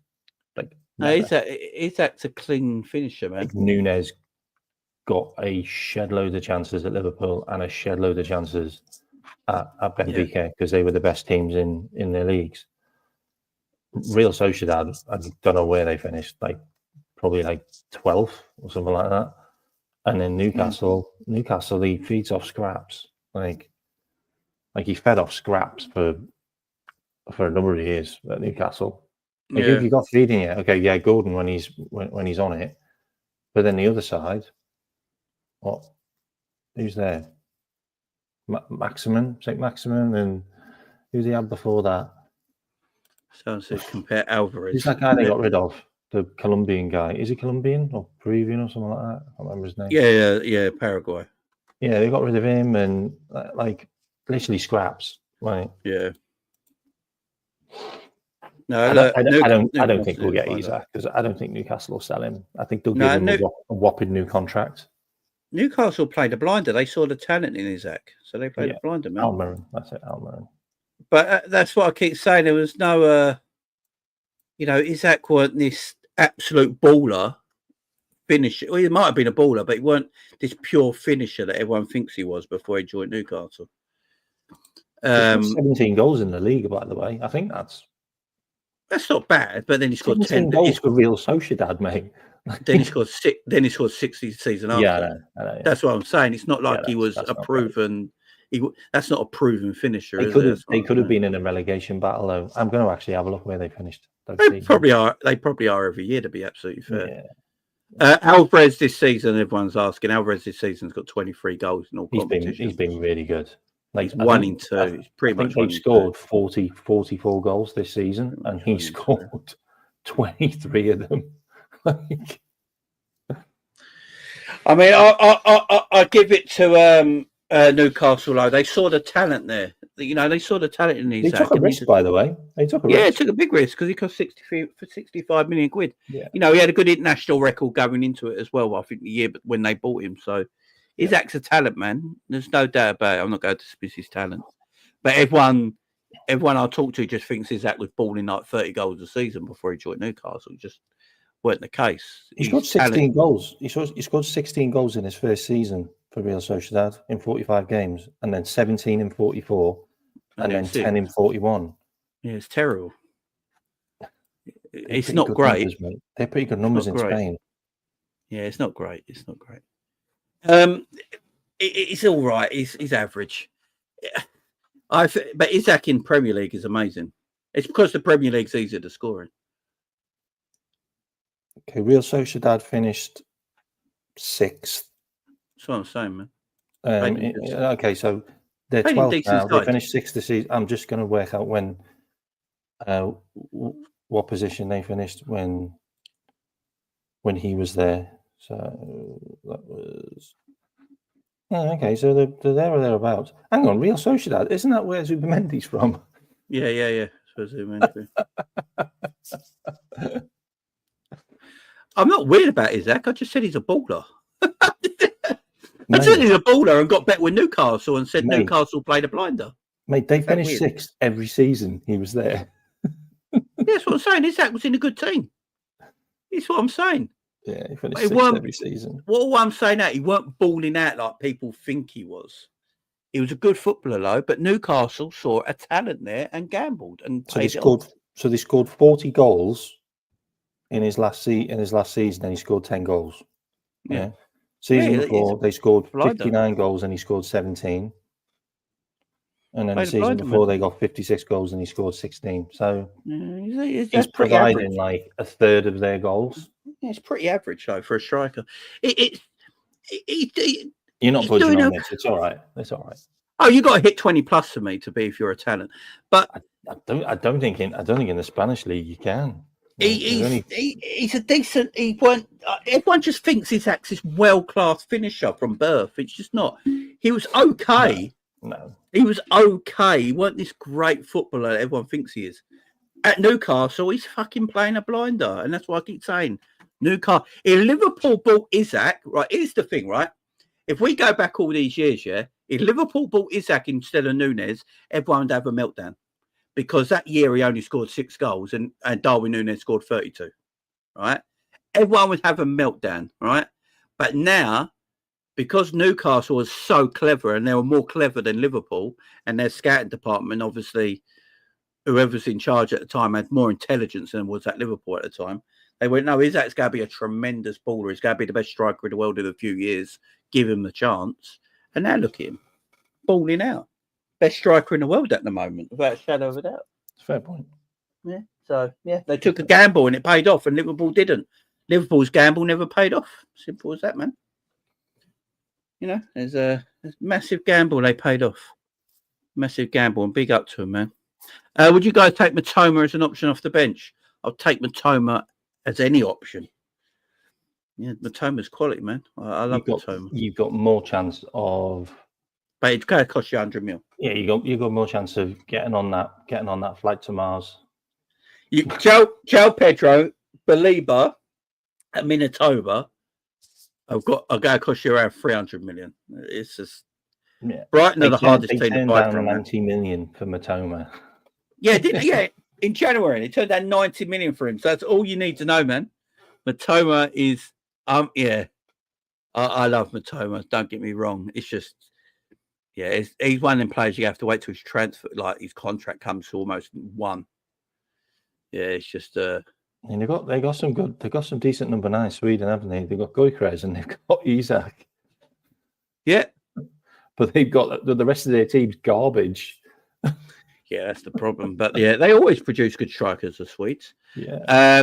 Big up. He says, Double A said Jamie has scouting department. Yeah, this is very true. Klopp wanted him, didn't he? He went against the grain. Yeah. I think scouting department wanted Nkunku, didn't they? And to replace Bobby Firmino. I mean, would Nkunku would he have been the guy? Because he's absolutely crocked with injury. Yeah, I mean, you never know. He might have not got injured. He was out for like a year, wasn't he? It's just. They got Kulusevski as well. I wouldn't mind Kulusevski as well. You know, I think he's a really good player. That'd be interesting, wouldn't it? If we went and raided Tottenham for a couple of their players, because do you know the only thing with Kulusevski? He always looks dead after an hour. He keeps on going now. Like to be honest, I'd take Song. Like I'd take Son. Like only a free in the summer. Only a free. Yeah, I'd take Son. Like imagine Salah and Son. Bloody Son's. I think Son's a bit gone there. Even just as backup, like he'd be insane. Archie Gray, we talked about Archie Gray a while ago, mate. Archie Gray should have come to Liverpool. We wanted Archie Gray like a while ago. But I guarantee you, Liverpool sold out. It bought Archie Gray back then. All Liverpool fans have gone, why are we buying a child? Well, who's this child we're buying from Leeds? Why are we buying him? You know, for Liverpool. And now everyone wants him. This is my thing with transfers, man. This is why I don't. I don't care who we buy as long as they're the right fit. I really don't care. I don't care what their names are, how old they are. As long as they got the quality and the ability, go and buy, man. Go and buy. The only problem I got now is don't care about PR, man. The only problem I got now is like the players that we've signed. Like, okay, we got Chiesa, who looked like he was crocked from the start, and now we got Mamardashvili that he's breaking records in how many goals he's conceded. Like they're not players that make me jump about and feel really confident. Like, and is Mamardashvili really going to push Ali? Like for me, I don't see it. Like so. No. I need better. Like I need better for me next season. We can't be having like a season where we win the league and then we buy a free transfer and Harvey Elliott. Like that's what I'm saying, man. Like, it's what we're saying. It's what everyone in the chat is saying. Like, it just looks like that's where we're going to live. It's just mad. It's just mad that you've got a team that's like getting to cup finals, like winning the league, challenging the league, and then not spending loads of money. Like seriously? Son's 32, man. It's mad. Yeah, I'd still take Son on a free transfer. Like, Yeah, the thing with Marmadashvili, yeah, the thing with Marmadashvili is that his form went out the window as soon as he knew he was joining Liverpool. It coincides, man. Because before that, everyone loved Marmadashvili. Yeah, since he signed for Liverpool, his form's gone out the window. So, Virgil van Dijk, I remember when we signed him, and he said he had an ankle injury. Before we signed him, players do it, man. Their form just goes, man. Their form just takes a no dive for whatever reason. I think Marmadashvili is a good goalkeeper, but yeah, I understand K-Mac's worries as well. I mean, he's had a lot of practice. Yeah, his record against the top teams in Spain was actually good. It's mad, but his record against the bottom teams are absolutely skanky. But look, I keep saying Isak, guys, he's the best striker in the world at the moment. I agree with everyone there. And Newcastle, they did well. You know, we should have gone and got Isak instead of Darwin. We'll be laughing now, but yeah, Isak's cold, man. He's absolutely cold. He's the best striker. Let's hope Saudi come knocking. On form, I think Haaland's obviously a better striker than Isak, but at this moment in time, I don't know many better strikers on the planet than Isak right now. Not one on form wise. Mo and Isak are on a level on their own right now. Yeah, maybe Lewandowski, because Lewandowski, his age is still Rafinha balling. Is balling. Yeah, Rafinha's balling. Lewandowski at his age is still which proves that Salah could do it. Yeah, exactly. Harry Kane's still balling out. So there's strikers there, but Isak for his age he could still do it. Yeah. I've got to shoot, mate. All right, man. Yeah, man, we're dropping it now anyway. So, guys, big up everyone. Thank you very much for joining us on this show. We've been going for 2 hours. It's been it's been good, man. It's been good. You guys have been with us the whole way. Let's just see. Oh, look at that. 251 likes. Big up, guys. We've had almost 400 people in the whole show as well. So, much love to all of you guys. Thank you very much for joining us. I'm just going to stick my channel in the chat if that's all right, mate. Yeah, don't forget to go and subscribe to K-Mac's channel as well. The link will be in the live chat. I'm doing a show tomorrow, guys, so jump on mine. There you go. Cheers. If anyone can subscribe, that'd be great. There you go. Guys, there's 350 people still in the house. Make sure you hit that link, open up a new tab. Go and subscribe to K-Mac's channel as well. I'd appreciate it, guys. You guys have been fantastic. I'll be back again in the week as well, guys. Much love to everyone here. Big up you beautiful people. We'll see you soon. Bye for now.